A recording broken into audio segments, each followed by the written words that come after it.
अस्सलाम वालेकुम नाज़रीन। 10 अप्रैल 1986 पाकिस्तान की तारीख़ का एक बहुत अहम दिन है, जब मोहतरमा बेनज़ीर भुट्टो जिला वतनी ख़त्म करके लाहौर वापस आई थीं। और उस दिन लाहौर ने वो मंज़र देखे थे जो शायद लाहौर मुस्तक़बिल में दोबारा कभी ना देख सके। मैं उस जुलूस का हिस्सा था, उस इस्तकबाल का हिस्सा था। एक अज़ीम रैली थी जिसका मैं हिस्सा था, और उस जलसे का हिस्सा था जिससे मोहतरमा बेनज़ीर भुट्टो ने 10 अप्रैल 1986 को ख़िताब किया था। बहुत सी बातें आपने पढ़ी होंगी, बहुत से वाक़यात आपने सुने होंगे, लेकिन कुछ बातें उस दिन की मेरे पास ऐसी हैं जो शायद आपने इससे पहले कभी ना सुनी हों, जो शायद आपको किसी ने ना बताई हों। कि मैं जब उस जुलूस का हिस्सा था और उस रैली का हिस्सा था, तो मुझे ख़ुद इस बात का इदराक नहीं था कि मैं कितने बड़े मंज़रनामे का हिस्सा बना हुआ हूँ और मैं कितने बड़े तारीख़ी वाक़े का ऐनी शाहिद बनने जा रहा हूँ। मुझे ख़ुद इसका एहसास नहीं था। एक जम्मे गफ़ीर था, एक लोगों का हुजूम था जो उमड़ा चला आ रहा था ज़ियाउल हक़ की नफ़रत में, आमरीत के ख़िलाफ़ अपना एहतजाज रिकॉर्ड करवाने के लिए और ये बताने के लिए कि जितने भी आप मज़ालिम कर लें, आप फांसियाँ दे दें, आप कोड़े लगा लें, आप लोगों को जिला वतन कर दें, आप उन्हें जेलों में डाल दें, लेकिन आप नज़रिए को कभी ख़त्म नहीं कर सकते। आप किसी भी शख्स की सोच को ख़त्म नहीं कर सकते, आप आवाम की क़ुव्वत को नहीं दबा सकते। सो वो एक जुलूस था जिसमें मैं शामिल था, जो चला था एयरपोर्ट से, और उसकी मंजिल थी मीनार पाकिस्तान, लाहौर, वो जगह जहाँ क़रारदाद पाकिस्तान मंजूर हुई थी 1940 में। सो मैं उस जुलूस में कब से था? मैं उस जुलूस में कई रोज़ से था कि उसकी तैयारियां कई रोज़ से हो रही थीं। एक दिन पहले भी लाहौर में बहुत बड़ा हुजूम था। वो सारी रात लाहौरियों ने जाग कर गुजारी थी। वो रत जगे की रात थी।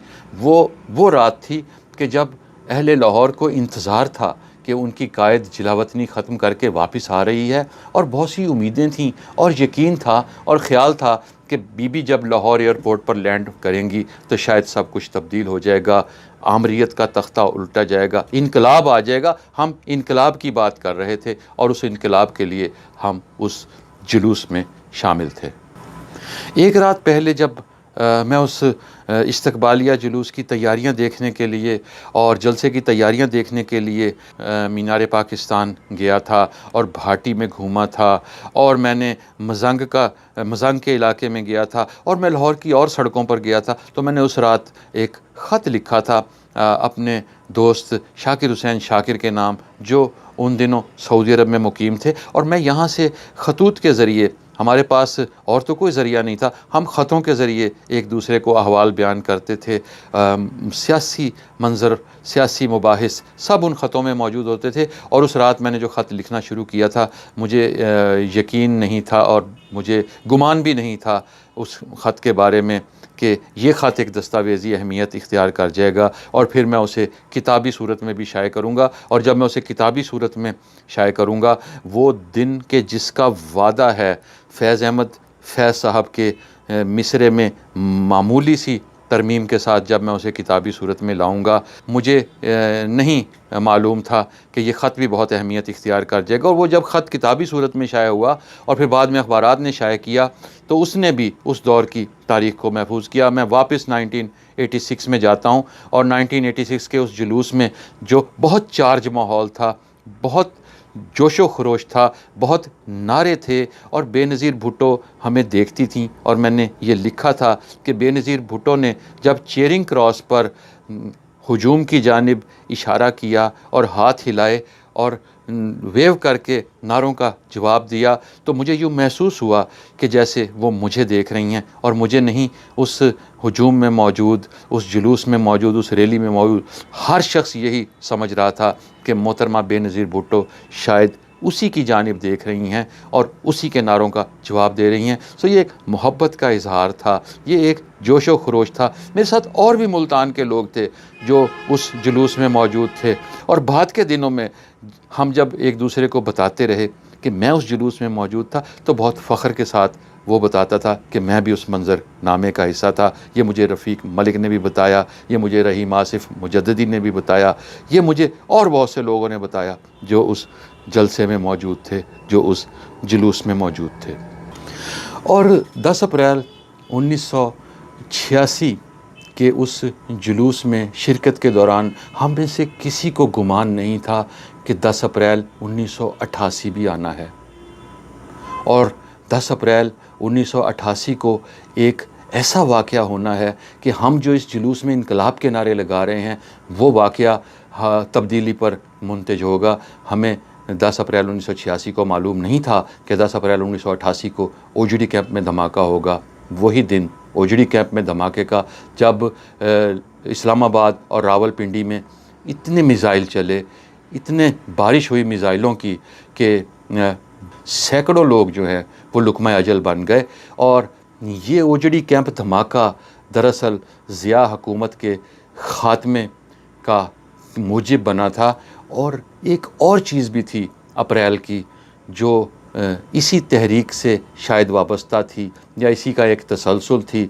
हमें जो बाद में मायूसियाँ दिखाई दी थीं, उनमें से एक उम्मीद की किरणें हमें 2 साल बाद नज़र आने लगीं, जब एक जिनेवा मुआहदे का तनाज़ा पैदा हुआ था।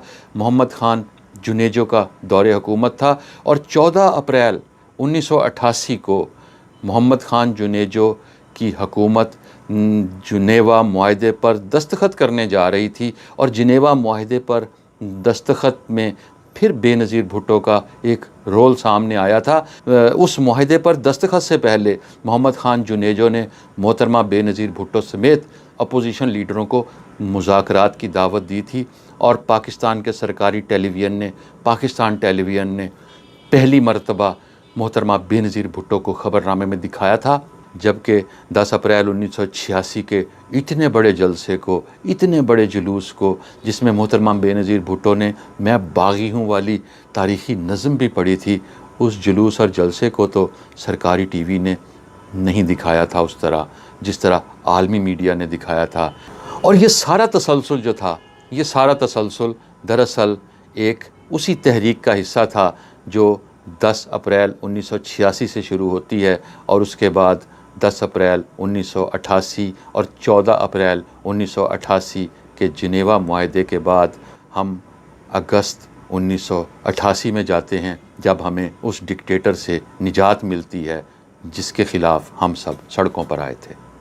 आखिर में मोहतरमा बेनज़ीर भुट्टो की शहादत पर जो मैंने नज़म कही थी वो मैं आप सब की नज़र करता हूँ। हवाएं कैद करके रोशनी को मार देते हैं, ये कैसे लोग हैं जो ज़िंदगी को मार देते हैं। हवाएं कैद करके रोशनी को मार देते हैं, ये कैसे लोग हैं जो ज़िंदगी को मार देते हैं। हमारे वास्ते जीने का जो पैगाम लाता है, हमारे वास्ते जीने का जो पैगाम लाता है, हमारा ज़र्फ़ तो देखो उसी को मार देते हैं। वो पहले दर्स देते हैं हर एक को आदमियत का और उसके बाद हर एक आदमी को मार देते हैं। यहाँ खुशबू का लाशा है, इसे गुलशन नहीं कहना। यहाँ खुशबू का लाशा है, इसे गुलशन नहीं कहना। ये मक्तल है, यहाँ तो हर किसी को मार देते हैं।